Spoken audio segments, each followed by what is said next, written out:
Welcome to Nasdaq Trade Talks. I'm Jill Malandrino, Global Markets Reporter at Nasdaq. Joining me is Tony Zhang, Chief Strategist at OptionsPlay, for a review of the U.S. markets and option strategies to trade the trends. Tony, it's great to see you as always. Welcome back to Trade Talks. And the question investors are asking is, how does the Delta variant affect U.S. equity outlook? Before we get into the Delta data, let's review where we are now, starting with the tech rotation trade and volatility.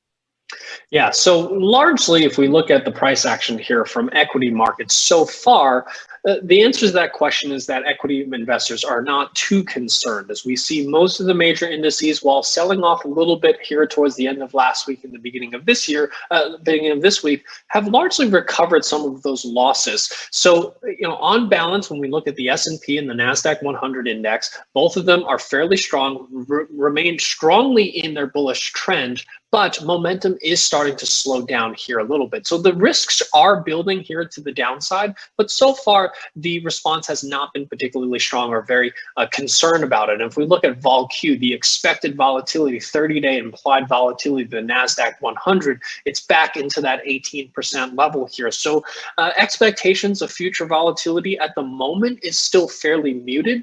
And if you look at the bond market, also the bond rally has largely faded over the past couple of days. We saw a bit of panic buying on Monday, but that has again given most of those gains back in the 10-year yield, while touching that 117, 118 basis point level has also given back a lot of those downside moves down, settling currently at around 127 basis points. So all around, when you look at the price action here from the broader equity markets and even the bond markets, things have eased a little bit from the panic that we saw at the end of last week and beginning of this week. But that doesn't necessarily mean that all things are well per se, but on balance, things look okay at the moment. So Tony, when we take a look at the sector rotation model, what are you looking at there?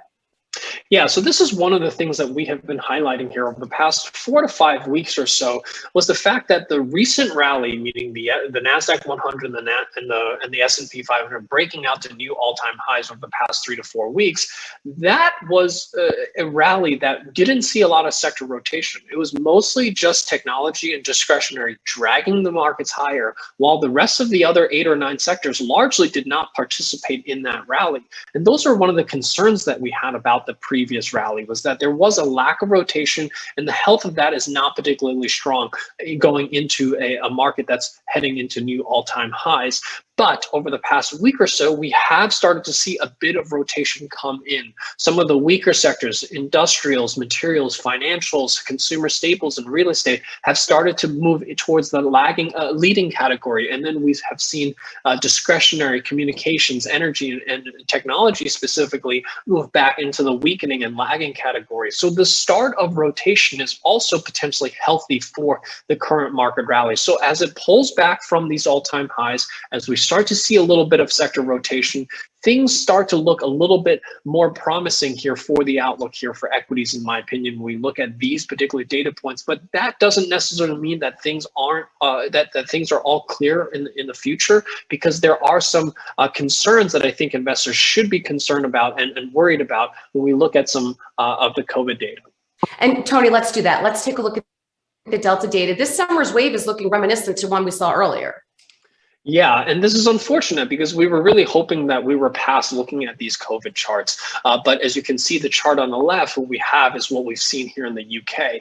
And the UK is a pretty good analogy of what we can potentially expect here in the US, because of similar vaccination rates, similar border policies for the most part. And we see that huge spike here over the past month or so in the UK with the Delta variant. And now with almost 85% of the US cases being the Delta variant, that is very well potentially the same type of chart that we could see here in the US. And we are very much in the early days with about 5%, over 5% positivity rate. This leads to a similar type profile. Now, this doesn't necessarily mean that we're going to go back into lockdown or we're going back to the early pandemic days, but what it does put into question is the expected second half growth, which for now has been extremely strong. Our expectations for the first half was very strong, and we expected the second half to be just as strong, a little bit off the first half, but fairly strong. Now, this really puts into question what the expected growth here for the second half is going to be, and I think that is the risk that equity markets need to pay attention to here going forward.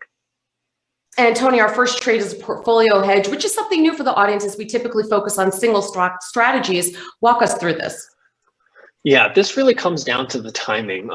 We see the equity markets losing some momentum, even though they're still in their bullish trends, if you will. But volatility has come down quite a bit. And this downside risk that I currently see warrants, I think, what is likely at the moment still a relatively inexpensive hedge that an investor can put out for the next 90 days, covering the full earnings cycle that we currently see right now and what could be a spike in cases over the next few weeks. So I'm going to use XND, the new micro Nasdaq 100 index option, which allows investors of pretty much any portfolio size to look at using hedging using index options. So here I'm going out to October and I'm buying the 145, 135 put spread here, paying about $2.50 on this roughly $150 index. This is going to give investors the ability to hedge their portfolio with just risking about 2 to 3% of their total account value while maintaining some downside exposure if we do see some acceleration